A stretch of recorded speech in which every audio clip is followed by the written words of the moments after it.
Good afternoon, Facebook fans. This is Erin Kramer, lead trainer and owner of Tug Dogs. I am actually enjoying a wonderful vacation out in Hawaii, but I wanted to take a minute, it's been on my mind for some time, to start doing a few video series for you guys where we can share some of our knowledge that we have at Tug Dogs to help you and your dogs at home. So this is a topic that's been on my mind for quite some time, and so we're going to discuss briefly today blame in dog training, because it's a really important topic that I think often goes overlooked. All right, let me refer to my notes here so I can stay right organized. Okay, so the first thing that I want to talk about is just to give you guys a little bit of information. We do have followers from all over the world, and I want to make sure that if you're not able to come train with us here at Tug Dogs, that you at least have some base understanding of what to look for when you're going to seek out some training. One of the problems within the dog training industry is this mega focus on obedience training. What I mean by obedience training is training a dog to follow commands like sit, down, stay, and come. Now don't get me wrong, following commands is a very important part of dog training, and it also contributes to a positive training relationship. However, it is not the only focus. In fact, for us, it's frequently not even the primary focus. I can say that in my decade of training dogs, I can't think of a single time when I got a desperate phone call because somebody's dog didn't sit on command. The reality is within our industry that overwhelmingly doggy parents are calling us because they're having a livability issue. There is something going on with their dogs that is affecting their ability to live happily with their dog, and it is affecting both them and their dogs. So things like being fearful, being aggressive, having anxiety, etc. So it's very important moving forward that when you speak to a trainer that you make sure and listen to what they're telling you they're going to be training and be watchful of what you're working on. If you're coming in to deal with resource guarding and they're busy teaching you a sit-stay, that may be part of their program initially to build some training foundation between you and your dog. We do that as well. But make sure that that's not the only thing that they're going to cover. Make sure that they're addressing the real issues that are affecting your ability to live successfully with your dog. And we call that behavior modification training. So we're really isolating behaviors that are causing issues, and we are trying to fix those behaviors in ways that will promote a harmonious living situation. Okay, so that's really important to know. Don't just focus on obedience training, also look at the behaviors that are going on. The next thing that I want to talk about when we start discussing blame in dog training is the cure-all, 2-week, will fix anything type of training marketing. If it sounds too good to be true, unfortunately it is.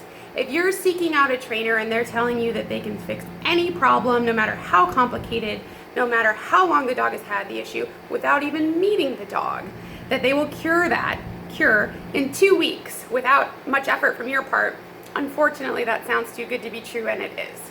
The reality is, just like for us, dogs are living, breathing animals that are completely individuals, and each has their own history, genetics, experiences that affect the ability for that training to be successful. It's easy to want to market someone, but that's what that is. It's just simply marketing, trying to get you convinced that the training will fix all the problems that you're having. So at Tug Dogs, there are 2 things that we always cover when a client comes in, because we want a transparent and open relationship with you when you come to train, and we want you to understand the reality of getting your dog trained. The first thing is, what are realistic expectations? After having met your dog and evaluated them, that's when we sit down at the end of the day and discuss with you, what are realistic expectations? What can you expect to get out of training, and what expectations did you have that maybe won't be fulfilled, depending on the situation and depending on your dog? The second thing that we like to cover is, what is your role in the training going to be, both during the training as well as after the training? What work are you going to have to put in? Again, my job as a dog trainer isn't just to tell you what you want to hear to get you to sign up. It's to be really honest with you about what I see expectation-wise, what's going to be realistic, and the work that you are going to have to put in. The reality is that without your consistency and follow-through at home, the training just simply will not be successful.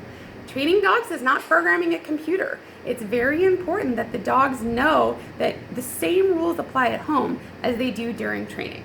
So those are 2 things that are very important that you discuss with a trainer when you're thinking about signing up for training, especially for a dog who has significant behavior issues. Okay, let me refer back to my notes. Okay, we're getting into the real heart of the discussion here. So when we meet with clients who are having behavior issues with their dogs, it's really important that we take a look at what I call assigning blame, okay? And blame is really the wrong word to use when we talk about dogs, because dogs are just doing what has worked for them in their history and based on what their genetics are. So blaming a dog for bad behaviors is really short-sighted. But on top of that, I want you to consider something that you may not have considered before. When you adopt, purchase, get a dog, find a dog, one shows up on your doorstep, however you've acquired your dog, I want you to consider the fact that you as humans in the house control everything.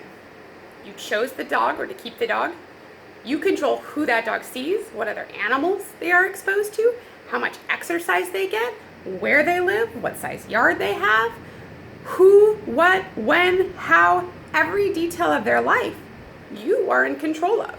So when you drop off your dog for a training consult, or you bring your dog in for board and training, for example, and your dog, you're listing out, oh, my dog has this issue, I want you to fix this, I would like to curtail this, my dog does this, let's change that, and you're not expecting to change things at home, you're not being realistic, because you hold all the cards in your dog's life. So it's extremely important that you keep that in mind. I like to remind clients, for example, that our dogs don't live on social media and they don't leave the house unless they're with us, typically, right? Or with an adult that we put them in care with, like a dog walker. So our dogs' experiences are very limited. Things that you and I would get to practice on a daily basis: sharing, waiting, delayed gratification, compromising, impulse control, i.e. traffic. Those are things that you and I get to practice all the time, every day. Your dog, unless you're exposing them to those things, they're not having any of those practices. So it's very important, for example, that you take ownership of some of the issues that are going on, and you make a commitment when you start training that you're going to create a home environment and follow through and be consistent. You cannot expect your dog to be the only one to change when they have the least amount of control and power in their home environment. If you want your dog to be consistent, you have to be consistent. And that's the real hidden truth that sometimes trainers don't like to say because it's not a great marketing line. But we're not just about marketing here at Tug Dogs. We really want you to be successful with your dogs, and we want you to have an understanding of what it takes to be successful with your dogs. So keep that in mind when you start thinking about the things that you would like to change in your dogs. You need to reflect and listen to your trainer about what things need to be changed at home in order for your dog to be successful, because you're the one that's in control of all of their environment. The last couple points that I want to make when we talk about this is that changing habits is hard. It's hard for your dogs, it's hard for you, right? But it's very, very important that you strategize on how you can make the appropriate habit changes so that your dog can be successful. We like to use analogies here because they help illuminate things. And one of the analogies that we like to use for dogs going through rehab is a human going through like a drug or alcohol rehab. When you leave rehab, are you cured? No, of course not. Can you return back to old habits like hanging out at bars or meeting up with old friends who made bad choices? No, because that will damage your success. The same is true that for dogs who go through our rehabilitation program. They need the structure and changes at home. And our trainers are there to help guide you and coach you through that process. But we can't make you do it. Ultimately, the only one who can do it is you. So what we suggest is that you start making those habit changes right away as soon as your trainer starts suggesting to them, even pretending if your dog is not yet home. That you try and help hold other adult members accountable, gently reminding them of what those rules are. You can post them, you can make flashcards, you can post your rule sheet on your fridge, whatever it's going to take to make you successful, because ultimately your success in changing your habit is what's going to help your dog be successful in changing his habit. So I like to end with the fact that we can't fix dogs, okay? We can only improve them, but we really need your help as their owner to do so. We're kind of in a unique business here in dog training. You know, if you take your car to the mechanic or your computer in to go get fixed, they either fix it or they don't, right? They don't depend on your follow through to make that fix work, but we do. And that's why we invest so much time and energy in creating videos and articles just like this one to help educate you on what it takes for your dog to be successful.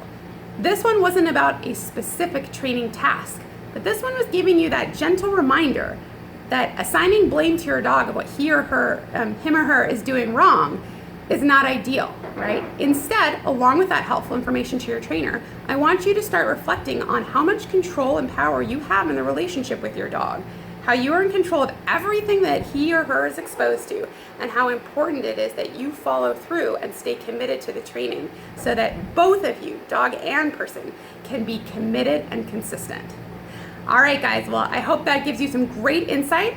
We hope to offer you more videos in the future, and we look forward to working with you and your dogs. Have a great one.